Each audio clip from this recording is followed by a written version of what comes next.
So the platform itself is mine, the data and the reports and the metrics, and combining those DSPs together is what makes that service so like pinpoint, precise, and strategic. So it's kind of a combination. Is there such thing as you having too much data to go through? Ooh, I think there used to be, but now with AI, it's really easy to filter through and see like what would be useful, what's not, and also utilizing past metrics of things that we've done. It's really interesting what AI can do. So go back to so right now you've been in business like 3 or 4 years. Yeah. When you first started, what's something like you kind of struggled with, but now you're like, how that was so easy to do once I figured it out. Like, Yeah, what was that? that's such a good question. A lot of things, but mostly I think the biggest thing I struggled with was um, saying yes to too many opportunities. Yeah. And that really got me like going every which way and not focusing on one service. Yeah. So in the beginning, I focused more on like in-person marketing. So I was like, okay, if you need marketing, I can go in person for you and I'll reach out to all these companies. But that's not scalable and it's also not that strategic. And you can hire people to do that for you in the company maybe later on. But I think that was my biggest thing that I learned from was if I can't scale it, then it's not going to be profitable long term because I'm going to just get burnt out on it. So you have a marketing company, correct? Yes. So talk about marketing, because there's inbound marketing, outbound marketing, digital marketing, all these different kind of marketings. Do you do all these marketing things, or do you just focus on one type? I can do all those marketing, but my company focuses specifically with geofencing and programmatic, just because it's in my opinion the most pinpointed marketing that you can possibly do, and the results I've seen from it are just so gratifying. So I focus specifically in that section. So one thing I like on your website, you actually have your price on there, which I'm a big fan of people put the price on there, right? I hate Yeah. it like when people call you up email, hey, we want Yes. to sell you so and so. What's your pricing? We gotta do a sales call first. Like, I so you know. want me to do a sales call? You say it's affordable, but it might be like $1 million a month. I can't afford that shit. Right. Isn't Why? that just wasting I everyone's just hate. I time? hate that shit, right? So I'm really Me glad you have too. that. But if you're pricing, like, how long did it take for you to? Are you still figuring out the right pricing for everything? The pricing's actually pretty easy because ads cost a certain amount. And so the pricing is on my website, but it's kind of like a rough It's estimate like a of, starting point, right? yeah, Yeah. yeah, because depending on exactly who you want to target, how detailed you want, it can cost more or less, but it varies very slightly. You know, you can still target a lot of places, a lot of people. But if you want to get very granular and if you want a lot of places, then, you know, a lot of places Mhm. combined with that level of Yeah. specificity, you know, you have to have a bigger budget just to reach more people. And how accurate But is the data that you get? Like 95% accurate, 100% it's accurate? extremely accurate. It's Okay. 98% accurate. Okay. The only thing that kind of skews it a little bit is if people use like VPN Okay. and things like Yeah. that. But Most it people don't though. most people don't, and also if they're using VPN, they're usually stationary on their Mm. computers or in Yeah. one spot. Yeah, that's right. I don't know. Like, Yeah. I've never used a VPN on my mobile phone. I I might need to haven't start either. doing that. Yeah. Maybe. So you grew up in Las Vegas, Yes. and then you moved to Switzerland. Yes. How old were you when you moved to Switzerland, and why? I was I want to say I was 6 or 7 when I moved to Switzerland. And why was so I lived with my mom and my grandpa, and he's very entrepreneurial. I feel like I got that from him. He's tried a bunch of different businesses in the past. He's a big role model of mine. But one of the businesses that he was starting and that really took off when I was young was a diamond mining company.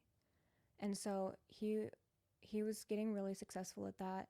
But then the market crash of '08 happened, and at the time, Switzerland was a way better option just due to the financial markets. And I can kind of get into that if you're interested. But um, long story short, Switzerland was a way better option for American companies at that time. And we moved there, and it was such a cool experience. I went to a bilingual school. It was like half German, half English, and then sometimes they did like classes in French too. They just sprinkled it Mm. in there. But Switzerland was very cool. They speak 4 languages, and it's such a beautiful place. Switzerland's so beautiful It's because so pretty. when I was Army, we were stationed in Germany, Italy, to go to Switzerland all Oh the time, wow, and yeah, it is so beautiful there, it's right? so pretty. Doesn't it look like a painting? It Like you does, walk yeah, in and it's like wow. yeah. The Because I was Alps. stationed in Vicenza, Italy, and but my boss is in Germany, so we have to go to Germany once in a while. Yeah. And man, those we used to drive to this town. I can't remember this town. It was this lake. It was so big and so beautiful. Like man.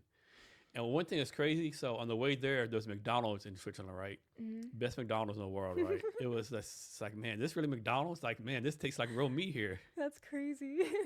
Yeah, Switzerland is so beautiful, right? It is. It's And incredible. and how long did you stay there? We stayed there a few years Okay. only, but it was a rich few years. Learned a lot. Yeah, I can imagine. Do you still have friends there?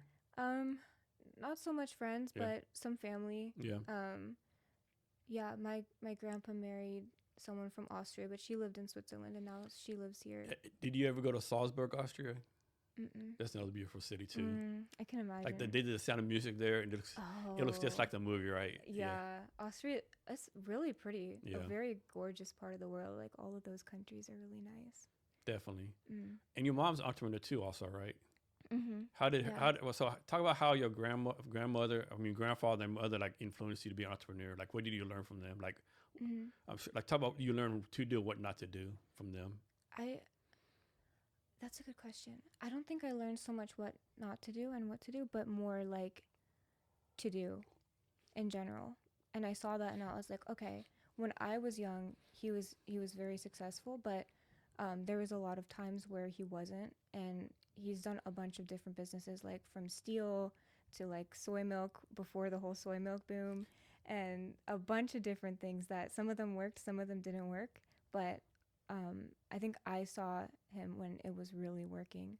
And my mom is also a big influence in my life because she also has a business, and um, her business is also doing well now. And it's incredible just to see the journey of how hard people have to work just to get their business off the ground. And but at the end of the day, it's worth it. It's your own thing, and you get to decide what makes you successful. So you're in college. Mm-hmm. I'm guessing you tell your mom, your grandfather, your friends, hey, I'm gonna start a business. Or they're like, are you crazy? What are you doing? Like, what were people telling you? Were they trying to discourage you to do this? Not really. And I think I was kind of like very dead set on it. I was like, I knew I needed to start a business. I wanted to do something. I figured marketing was that thing I really wanted to do. And so I remember I used to spend like my time outside of college. I was working in an insurance office. And so I would spend my time during the day doing that. And then at night, I would do like homework, and I would do like whatever, like what do I want to do in the future. I figured it was business. And so I remember calling my mom and I was like, hey, I want to start a business. How do I do that legally? And she was like, oh, just register on Secretary of State. And so she was helpful, but I feel like I knew I wanted to start it, and I was like, let me just like go try it, do it, whatever. If I fail, I'll try something else. I knew I really wanted to have something for myself. And how do you go about finding your customers? Like now? Yeah. Oh, it's a lot of different ways. Well, first of all, I purchase my own ad services, so I'm constantly running ads. And also, I like working with specific industries and companies that I think are interesting. So sometimes I see an article and I reach out and I'm like, wow, that would be really cool to work with them. So I make a lot of templates of like, hey, I looked at your company, your industry, your site, whatever, and this is what I found interesting, and this is what I think you guys could benefit from. And I like doing that because it's interesting for me. So even if they don't sign on, it's like, okay, I love like looking into the research and seeing how can it be made better, or what kind of marketing could increase their business by how much. So that's another thing that I've really enjoyed doing. And so, I think on LinkedIn you have your list of values for a company. Can you Mm-hmm. talk about why you thought it was important to come up with those values? Yeah, I think it's very important to have like a structure of how you want to run your company, because I've been in the position where I've lost focus of like what I'm doing. Like for example, when I was saying, if it's not scalable, what are you really doing? And that's a big part that I realized, okay, I need to have company values. I need to know, like, at the end of the day, where am I going? So I think a few of those are like having that ambition in your mind, like knowing, okay, yes, you're doing the day-to-day stuff, but don't lose sight of the fact that you're still going somewhere and your business should be going somewhere too.